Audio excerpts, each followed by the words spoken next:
Writing a story from a blank page can feel impossible. But here's the thing, great stories don't start with magic, they start with structure. There are frameworks that help you shape your story, and one of the most tried and true frameworks is called Save the Cat. Hi, I'm Clarice, and today we'll be talking about Save the Cat, the storytelling framework that has shaped everything from blockbuster movies to best-selling novels. And to make it more fun, I'll be breaking it down using one of the most unexpectedly perfect examples, Legally Blonde. Once you understand how these beats work and how to apply them to your own story, you will find that using Save the Cat is easier than it looks. What, like it's hard? Save the Cat was created by American screenwriter Blake Snyder in his book Save the Cat, the last book on screenwriting you'll ever need. After studying hundreds of screenplays, Snyder discovered that most great movies follow a similar rhythm, a series of emotional and structural moments that he called story beats. He distilled this pattern into 15 key beats, a kind of roadmap that takes you from once upon a time to happily ever after. Now, you might be thinking, whoa, Clarice, I want to write a novel, not a screenplay. And that's great, because Save the Cat isn't just for movies, it's for stories. You can use it to write your novel, your essay, even non-fiction narratives. I think the real power of this framework isn't about perfectly hitting beat number 5 on page 37. It is a lot more important to understand why each beat matters and what it does for your audience. Once you understand that, you can definitely bend the rules, you can rearrange the beats and make them your own. The first beat is the opening image. This is the before snapshot of a protagonist's life. This moment shows us what their ordinary world looks like before the story turns it upside down. It is the baseline that we use to compare to their transformation later in the story. In Legally Blonde, we open on Elle Woods having a perfect day in her perfect life. She's the president of a sorority, adored by everyone, and rocking rhinestone shoes that could blind a small animal. The montage tells us everything we need to know about her world: fashion, beauty, pink, and being loved by everyone around her. The purpose of this beat is to show us who Elle Woods is, so later when she undergoes her transformation, we recognize her growth. This opening sequence also helps set the tone of the movie as something lighthearted, playful, funny, and confident. Beat number 2, theme started. Pretty early on in the story, you want to introduce the story's theme. You want to plant the central question of the movie. In Legally Blonde, this happens right away. Elle thinks she's about to have the most important night of her life. I can't believe you're getting engaged! But instead of proposing, her boyfriend Warner dumps her, If I'm gonna be a senator, well, I need to marry a Jackie. telling her she isn't serious enough for his future. And in that single moment, the film plants its central question. Will Elle stay true to herself, or will she change to fit someone's idea of worthy? I'm seriously in love with you. Isn't that enough? There are a lot of ways for a story to establish its central question. Sometimes it's said outright by a character, sometimes it's only implied. Either way, the effect on the audience is the same. It primes us to watch for this answer.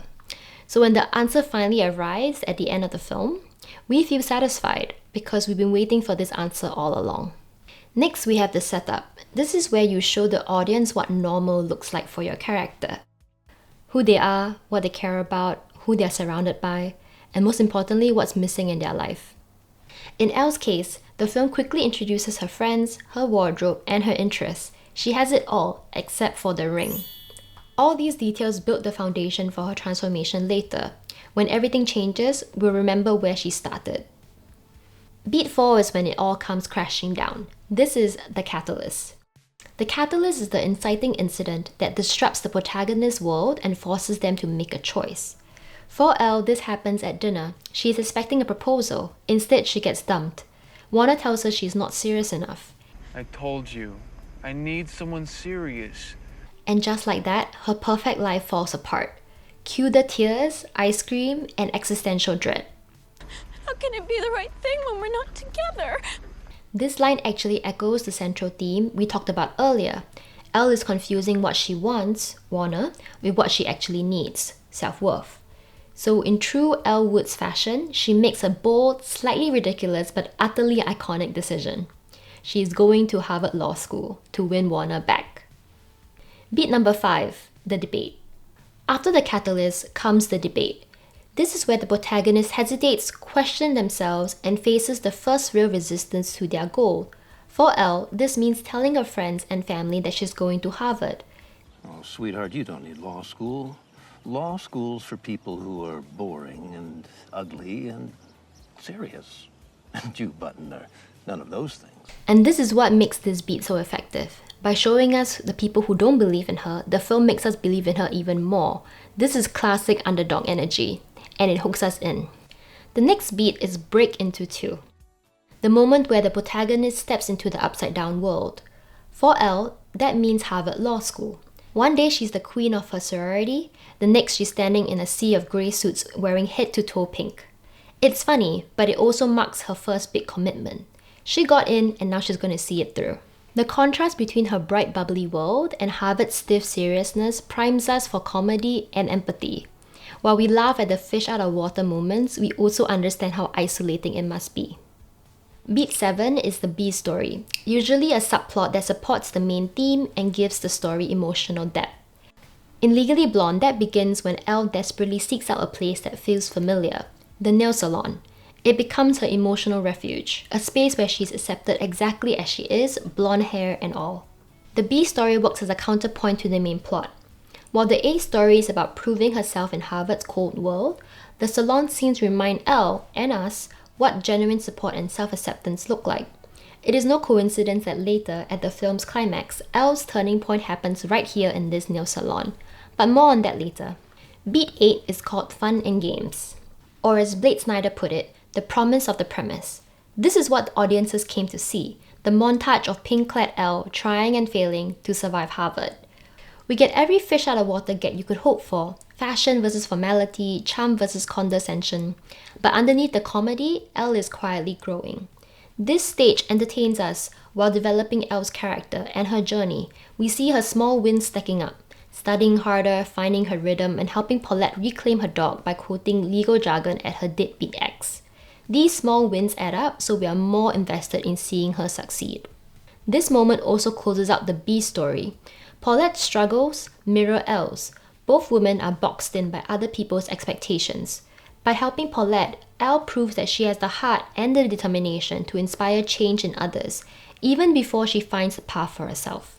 Then comes the midpoint, a major shift, often marked by a false victory or a false defeat. In Legally Blonde, it is a false victory. Elle earns a coveted internship on Professor Callahan's legal team.